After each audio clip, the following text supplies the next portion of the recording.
Počula som, že semienka z papáje zabíjajú parazitov, takže ich nejdem zahodiť, ale urobím si vlastný výživový doplnok. Dám si jednu lyžicu papajových semienok. Ďalej na parazity sú veľmi dobré tekvicové semienka, takže aj tie si tam pridám. Pridám si trošku medu a keďže oregano má takisto veľmi dobré účinky proti parazitom, aj to si tam pridám. Dávam tam iba kvietky a lístky z oregana. A takto vyzerá moja zmeska, ktorú si teraz idem zmixovať.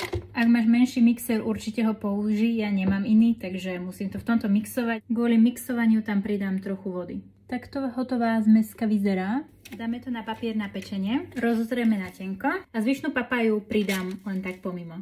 Idem ho teraz sušiť na čo najmenej stupňov. Papajové semienka si uložím zvlášť do pohára na budúce použitie. Môj výživový doplnok si teraz rozdrtím na drobno, aby som ho mala takej sypkejšej konzistencie. Je to dobré, je to veľmi slabúčko horkasté a budem si vždy dávkovať maximálne polku